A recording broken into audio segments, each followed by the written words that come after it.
Mateus capítulo 27, nós vamos ler apenas o versículo 37. Fácil de achar, né? Mateus 27, versículo 37, diz assim: por cima da sua cabeça colocaram por escrito a acusação feita contra ele. Este é Jesus, o Rei dos Judeus. Vamos orar. Pai, eu não dependo de eloquência, nem de inteligência, nem de sabedoria, nem de coisa alguma humana, mas de Ti, para falar dessa palavra em nome do Senhor Jesus, que ela glorifique o Teu nome e edifique os irmãos. Amém. Pode sentar-se, irmãos. Meus irmãos, hoje nós vamos falar de uma forma talvez um pouquinho diferente. Geralmente a gente lê um texto, um pouquinho maior e fala, mas quando o pastor me convidou para pregar, eu quero começar dizendo que eu fico muito grato a Deus e grato a Ele também, porque é um privilégio que Deus nos dá de nos fazer pregadores da palavra. Isso é um privilégio porque trará uma grande honra. O Senhor Jesus disse que se nós dermos um copo d'água a um dos seus discípulos, em nome de discípulo, nós teremos recompensa. Que nesta manhã, esta palavra seja um copo d'água para você. Amém? Um copo d'água, quando a gente está com sede, faz muito bem. Eu, particularmente, não tomo, evito água gelada, mas tem gente que gosta. Mas que seja gelada ou temperatura ambiente, que esta palavra seja uma bênção para você. Meus irmãos, vamos ao que interessa, né? Os três principais ofícios que existiam na nação de Israel, que traziam assim honra para o ser humano, eram o ofício de profeta, sacerdote e rei. Dentro de Israel, quem tinha essa função era olhado com muito respeito. Porém, nenhum dos homens que Deus chamou lá no Velho Testamento desempenhou as três funções. Por exemplo, Moisés era profeta, porém Moisés não era sacerdote. Davi era rei e Davi era profeta, porém Davi não era sacerdote. Então, as pessoas eram chamadas por Deus e exerciam essa função, porém nenhum deles assim acumulava as três funções. O Senhor Jesus, e é disso que nós vamos falar nessa manhã, ele exerceu essas três funções. E quando Deus precisou fazer um concerto na igreja, que foi entre o século XV e o século XVI, quando em 1536 Deus levantou Lutero. Lutero foi uma das pessoas que o Espírito Santo iluminou para trazer para a igreja o entendimento de Cristo dentro dessas três funções de profeta, sacerdote e rei. E quando ele começou a reforma, logo depois, isso foi em 1536, logo depois veio Calvino, de onde, do entendimento de Calvino, se originou a igreja presbiteriana. E Calvino escreveu as Institutas, que é um livro que seria bom a gente ler, e dentro dessas Institutas ele realça a função de Cristo como profeta, sacerdote e rei. Isso tinha se perdido ao longo da história da igreja. No começo a igreja começou muito bem, mas depois começou uma exaltação de um homem como mediador, como sacerdote, como intermediário entre o homem e Deus, E essa função de Cristo de profeta, sacerdote, rei, ficou obscurecida. Então Deus usou Lutero para isso. E logo depois, então, Calvino veio e ele escreveu essas institutas, e daí veio a Confissão de Westminster, que foi escrita em 1644, dentro da Confissão de Westminster, que é onde se baseia a igreja presbiteriana, está contida essa tríplice função de Cristo como profeta, sacerdote e rei. Logo depois, em 1690, por ali, veio a Confissão Batista, que copiou a ideia de Calvino e também restaurou essa tríplice visão, função de Cristo como profeta, sacerdote e rei. Então, quando Deus precisa restaurar o entendimento, a iluminação espiritual de uma sociedade, de uma igreja, é necessário que a pessoa de Cristo seja vista nesse tríplice ofício. E é dentro disso que nós vamos falar um pouquinho para vocês até a hora que Deus permitir, antes das 18 horas, aí o pastor vem aqui e cai na minha orelha. Não, nós vamos, se Deus quiser, com a ajuda do Espírito Santo, dentro do tempo que temos, com ordem e decência, passar isso para vocês. Então Deus usou essa tríplice função de Cristo para restaurar a iluminação espiritual da igreja. Então, eu vejo assim, irmãos, que nós precisamos entender. Por exemplo, o Senhor Jesus levou aproximadamente 3 anos e meio exercendo a função de profeta, e quando ele morre, começa a função dele como sacerdote, e agora nós o esperamos como o rei que vai voltar. Você está esperando a volta do rei? Eu estou esperando a volta do Senhor Jesus. Eu aguardo a volta do rei para habitar no reino dele. Então, durante 3 anos e meio, o Senhor Jesus, como profeta, ele falou das coisas que aconteceram no passado, que estavam acontecendo ali, e principalmente coisas futuras. Eu preguei aqui sobre Nicodemos, e o Senhor Jesus disse para Nicodemos que ninguém desceu do céu, a não ser o Filho do Homem que está no céu. Então, da boca de Jesus nós temos uma fonte segura para a profecia. Jesus, quando ele entrou na cidade e as pessoas começaram a colocar ramos e perguntaram assim: quem é ele? E a multidão respondeu: este é o profeta da Galileia.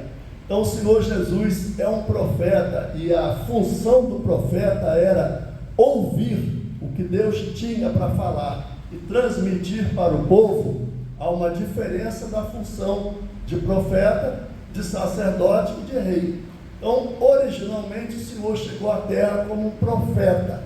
Ele anunciou, falou do reino de Deus, contou 6 parábolas referentes ao reino de Deus, falou das coisas que virão, falou do futuro de Israel, do sitiamento que ocorreria no ano 70. Era o profeta falando. O Senhor Jesus falou como profeta. Nós precisamos ouvir a boca do Senhor Jesus. O pastor e eu, lógico, aqui ele é o pastor, né? Então vamos colocar na ordem certa, o pastor e eu somos usados por Deus aqui na frente. E às vezes Deus compartilha conosco o dom de profeta. O profeta é aquele que prega a palavra de Deus. Por exemplo, há 3 pregações atrás eu disse aqui: nós vamos ter dias difíceis. Eu não sabia o que ia acontecer. De repente, há uma semana, no dia anterior à guerra, eu falei lá em casa para minha esposa: Eu estou estranhando, Israel está muito quieto. E de repente aconteceu o que os irmãos viram aí. Então há momentos, domingo passado ou retrasado, o pastor pediu para a igreja se ajoelhar e orar. O que é isso? Isso é uma expressão do desejo de Deus. É Deus usando quem prega a sua palavra para levar a igreja ao entendimento espiritual. Será que o pastor fez aquilo para você se ajoelhar aqui, fazer um gesto e acabou? Ou será que o Espírito Santo não tem o desejo de levar você a ser uma pessoa que se humilha sempre diante do Senhor, aqui no templo, na sua casa, no seu viver? Tirar de você o pensamento de que você é grande, de que você é poderoso, de que você é o tal, e colocar você numa posição certa, que é de submissão ao Senhor Jesus. Então nós precisamos discernir isso. Deus tem dado seguidas mensagens aqui.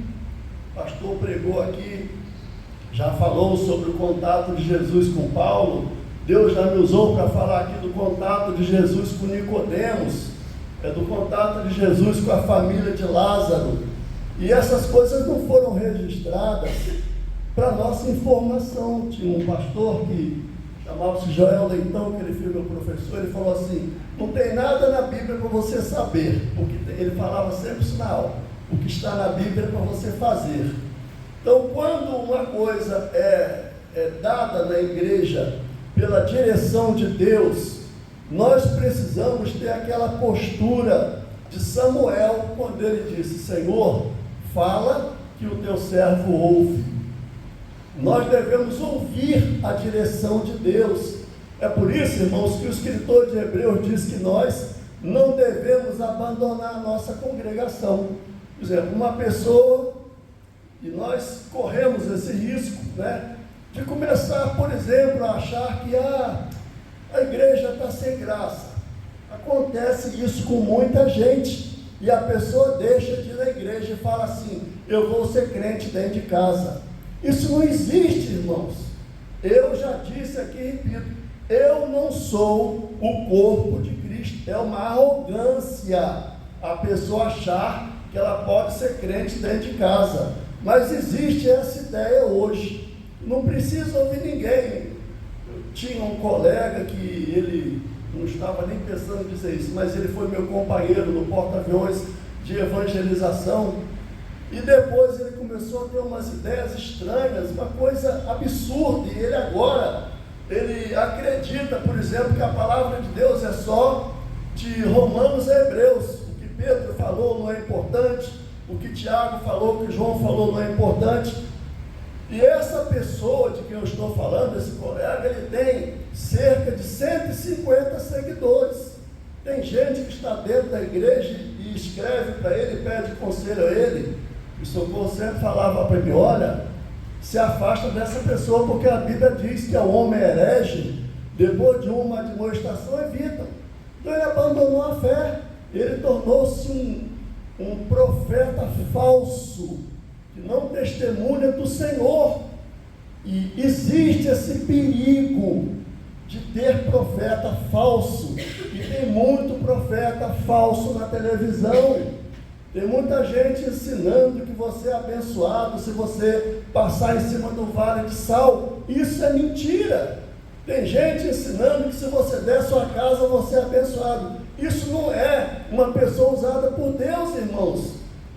Eu penso até assim, que o pastor me ajude não que endosse o que eu estou dizendo, mas a gente precisa avisar o rebanho de Deus, aquilo que o pastor pregou aqui em Atos 20, quando Paulo disse: entrarão no meio de vocês lobos devoradores que perverterão a fé. E tem gente que não está firmada na palavra, que dá ouvido a esse tipo de falso profeta. Então a gente precisa ter cuidado, irmãos, para termos no nosso coração uma postura de submissão espiritual ao Senhor da igreja, que é Jesus. Eu não posso presumir que eu posso cultuar Deus de qualquer jeito. Eu não posso cultuar Deus de qualquer jeito. E eu vou falar um pouquinho sobre isso quando eu falar de Cristo como nosso sacerdote. Então, Cristo como nosso profeta, Ele nos dá uma direção segura. Eu tenho certeza, quando o pastor vai pregar e quando eu vou pregar, a gente se ajoelha diante de Deus e a gente se sente incapaz em nós mesmos, porque não está nas minhas mãos te abençoar, mas está nas mãos do Senhor Jesus. Ele é o profeta da igreja e eu, como servo dele, tenho obrigação de me ajoelhar diante dele, me quebrantar, dizer que em minhas mãos, como disse Pedro, aquele aleijado na porta do templo, eu não tenho prata e eu não tenho ouro, mas o que eu tenho, isso te dou. Nessa manhã eu digo à igreja presbiteriana do Fonseca, eu não tenho prata, eu não tenho ouro, mas o que eu tenho, isso te dou. Em nome de Jesus, que você seja abençoado. Em nome de Jesus, que você seja fortalecido. Em nome de Jesus, que você seja edificado. Em nome de Jesus, que o Espírito Santo sopre sobre você nessa manhã. Em nome do Senhor Jesus, que o sangue de Jesus te purifique nesta manhã. Em nome de Jesus, que você receba um sopro de esperança no seu coração. Em nome de Jesus, que você tenha a sua atenção voltada para as coisas do céu. Em nome do Senhor Jesus, que Ele te erga, como Ele ergueu Pedro, quando Pedro estava afundando. Eu já disse isso aqui, e Pedro fez a oração mais curta que alguém pode fazer. Ele disse: Senhor, salva-me. E Jesus estendeu as mãos e levantou Pedro das águas. Que nesta manhã, o profeta da Galileia, Jesus de Nazaré, o Senhor da glória, olhe para você, estenda as mãos, que o Senhor te abençoe e te guarde, que o Senhor faça resplandecer o seu rosto sobre ti e tenha misericórdia de ti, que o Senhor sobre ti levante seu rosto e te dê a paz. Esse é o profeta que essa igreja crê. Esse é o profeta que não confunde o nosso coração. Esse é o profeta que nos mantém humildes aos pés dele. Jesus de Nazaré, o profeta. Depois, irmãos, eu disse que existe uma segunda fase do ministério do Senhor, que é o ministério do sacerdote. E quando eu estava meditando nisso, então eu disse que durante 3 anos e meio Jesus atuou como profeta. Depois, quando ele morre, ele se torna um sacerdote. E aí eu pergunto, por que nós precisamos de um sacerdote? Pensa nisso. Não precisa ninguém se manifestar, apenas pense. Por que eu preciso de um sacerdote? Eu repito o que eu disse aqui, que o pastor e eu temos às vezes essa responsabilidade de chegar aqui e trazer uma palavra para você. Essa palavra, ela não pode vir do intelecto, essa palavra não pode vir de livro, essa palavra não pode vir de um filósofo. Essa palavra precisa ser buscada com oração, com humildade. Porém, irmãos, nós somos seres emocionais. Nós somos seres tomados por emoções. E o diabo sabe que nós somos seres emocionais. E por ele saber que nós somos seres emocionais, ele procura atingir nossas emoções. Então, o que aconteceu lá em Israel? Um grupo se levantou, foi lá e atacou.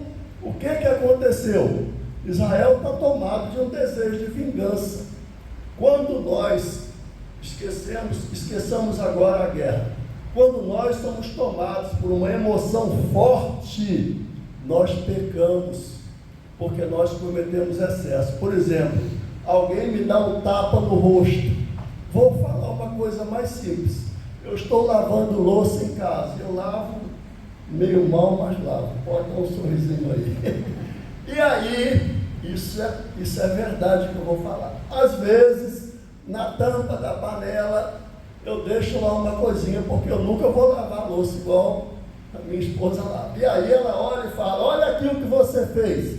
você não lavou direito. Qual deveria ser a minha reação? Eu deveria dizer assim: na próxima eu vou caprichar mais. Mas aí o que é que a minha natureza humana atingida fala? Então lave você. Não é assim, irmãos? E aí que a gente peca. O diabo sabe que nós somos seres emocionais. É aí que ele nos atinge. É por isso que eu preciso de um sacerdote, irmãos. Porque se eu, movido por emoção, inflamado na minha carne, vier à presença de Deus, sem me consertar, o meu culto não será aceito. Por isso Jesus falou: quando você vier ao altar, conserta-te primeiro com o seu irmão e depois traz a oferta ao altar. Então, quando você vem ao culto, você precisa ser sondado pelo Espírito Santo. E se não for sondado, se não for tratado, Deus vai receber um culto de qualquer maneira. Deus não recebe culto com mãos sujas. É por isso que eu preciso do sacerdote. Então o Senhor Jesus, Deus sabendo que nós somos emotivos, atacados em nossas emoções, Ele nos deu um sacerdote.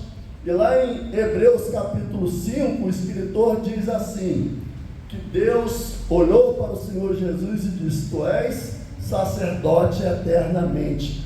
Deus deu um sacerdote para superar as suas falhas, porque Deus sabe que muitas vezes você age emocionalmente, muitas vezes você fica irado, muitas vezes você olha para uma mulher na rua, acontece isso, nós temos que ter cuidado. Muitas vezes nós somos tomados por ambição, ou não é, irmãos? Ou eu estou falando aqui alguma coisa que não acontece? Nós somos seres movidos por emoções. Então, quando nós somos tomados por emoções, nós pecamos. E o inimigo sabe disso, e por isso que ele ataca. É por isso que pessoas nos diminuem, é por isso que pessoas fazem pouco caso de nós, é por isso que pessoas fazem bullying. E aí você fica tomado por uma reação humana. Só que a reação humana, quando ela é inflamada, ela se torna pecado. Deus, sabendo que nós somos pecadores, Ele mandou o apóstolo João dizer: se alguém pecar, temos um advogado para com o Pai, Jesus Cristo justo, e Ele é a propiciação pelos nossos pecados. Você tem um sacerdote que ofereceu por você, não um boi, não um novilho, não uma pomba, mas que ofereceu o seu próprio sangue. Aí o escritor de Hebreus diz: cheguemos-nos com inteiro coração, inteira certeza de fé. Nós somos falhos? Somos. Cometemos falhas? Cometemos. Somos perfeitos? Não. Deus sabe que nós não somos perfeitos. Então, para nós chegarmos a Ele, nós precisamos de um mediador. E o mediador foi Deus que nos deu. É a função do Senhor Jesus como sacerdote. Então, quando você vem à presença de Deus, você precisa passar pelo sangue de Jesus. E quando você passa pelo sangue de Jesus, o apóstolo João diz: o sangue de Jesus Cristo, seu Filho, nos purifica de todo pecado. É por isso que o pastor, no começo do culto, faz aqui a contrição, para que você possa confessar, se dispor diante de Deus, dizer que você não gosta do pecado. Como Paulo disse: eu sei que na minha carne não habita bem algum. Eu quero fazer o bem, mas eu tenho dificuldade. Esse conflito, essa luta, irmãos, entre a carne e o espírito, ela é constante. Pode estar as irmãzinhas ali com cabecinha branca, pode estar a filha do pastor aqui novinha.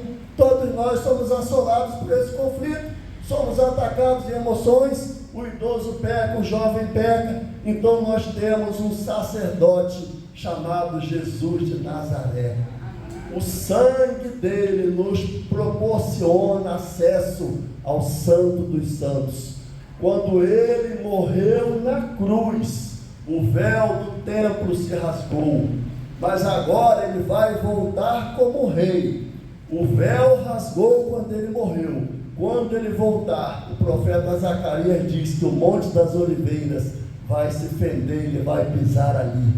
o Rei Jesus, que é o nosso profeta, que é o nosso sacerdote, ele também é o nosso Rei. Para concluir esse entendimento da palavra de Deus, dessa tríplice função do Senhor Jesus, como nosso profeta, nosso sacerdote, nosso Rei, a palavra de Deus, como eu disse, o Senhor falou das parábolas do reino. Ele falou de um reino onde ele reina de forma absoluta. O Senhor Jesus reina no universo e ele também reina na igreja. No momento ele exerce essa função de sacerdote, mas ele, como sacerdote, ele também é rei, que reina sobre todo o universo. Vocês têm visto aí como eu sou curioso com a astronomia. Cada dia as pessoas descobrem mais galáxias, mais planetas, né? Estamos numa época em que a ciência está muito evoluída, o saber se multiplicou. O Senhor Jesus, ele é rei do universo, mas ele governa a igreja. Você está debaixo do reino de Deus. O Senhor Jesus disse: o reino de Deus está dentro de vós. Quando o Espírito Santo está em você, o reino de Deus está dentro de você. Você é habilitado por Deus a ouvir a voz do Rei, para te dar direção, para você saber que esse é o caminho, andai nele sem vos desviardes, nem para a direita, nem para a esquerda. Não saia de casa sem falar com o Senhor. Não saia com o seu carro aí de qualquer jeito, sem pedir direção, proteção a Deus. O pastor ora no final do culto para Deus nos desviar das balas perdidas e das balas achadas também, né, pastor? Porque a gente vive aí um mundo perigosíssimo, crianças sendo atingidas. Lá em Copacabana, outro dia, uma bala entrou e matou lá um ator já bem idoso. Então a gente vive num mundo perigoso, um mundo em que as setas do diabo voam. E o Senhor, irmãos, que governa o mundo, ele governa a sua igreja. A igreja está nas mãos do Senhor Jesus. É Jesus que estipulou essa igreja, o ministério, o pastor, a direção, a palavra, é Ele que dá a você. E você precisa chegar no culto como uma criança que bota a boquinha no seio da mãe, querer se alimentar da palavra de Deus, se alimentar dessas funções do Senhor Jesus como sacerdote, como profeta e como rei. Então, quando Deus precisou restaurar a igreja, Ele trouxe esse entendimento para o povo. Jesus é o Rei. E eu tinha um entendimento de que só na coxa de Jesus, isso está lá em Apocalipse, no capítulo, em Apocalipse, tem no capítulo 17, versículo 14, diz que o Cordeiro é o Rei dos Reis e o Senhor dos Senhores. Mas no capítulo 19, versículo 16 de Apocalipse, no capítulo 19, versículo 16, diz que no manto de Jesus, eu nunca tinha prestado atenção nisso, para mim era só na coxa, mas nada como ler a palavra com profundidade, querendo aprender. No manto de Jesus e na coxa de Jesus está escrito: Rei dos Reis e Senhor dos Senhores. Essa igreja tem um rei que não é humano. Essa igreja tem um rei que não tem limites para o seu reino. O seu reino nunca terá fim. O Apocalipse diz que os reinos desse mundo vieram a ser do Senhor nosso, do seu Cristo, e Ele reinará para sempre. Jesus é um rei eterno. Deus não compartilha algumas coisas com os seres humanos. Por exemplo, os 3 atributos de onisciência, onipresença e onipotência. Deus nunca compartilhou isso e nunca vai compartilhar com ninguém. Onipresença, onipotência e onisciência. Deus não compartilha isso, mas tem atributos de Deus que Deus compartilha conosco. Um deles é a eternidade. Deus eterno transforma você, um ser limitado, num ser eterno. Por isso Jesus disse: eu lhes dou a vida eterna. Por isso O profeta Isaías diz que Jesus é o Pai da eternidade. Se Ele é o Pai da eternidade, então Ele criou a eternidade. Se Ele criou a eternidade, Ele tem poder para dar a você a vida eterna. Então, valorize isso, pense nisso. A eternidade, ela pertence a você. Jesus te deu, diz o escritor de Hebreus, um reino que não pode ser abalado. Repito o versículo: os reinos desse mundo vieram a ser do Senhor nosso e do seu Cristo, e Ele reinará para sempre, e sempre, e sempre. Diga, sempre. E eu reinarei com Ele. Amém. Amém. Pastor, Deus colocou esse assunto no meu coração. Tomara que o Espírito Santo tenha te iluminado. Diga aí, Jesus, diga comigo: Jesus é meu sacerdote, Jesus é meu profeta, Jesus é meu rei. Vamos dizer na ordem certa, né? Primeiro profeta: Jesus é meu profeta, Jesus é meu sacerdote, Jesus é o meu rei. Viva no reino de Deus, que é a igreja. Que Deus te abençoe. Amém.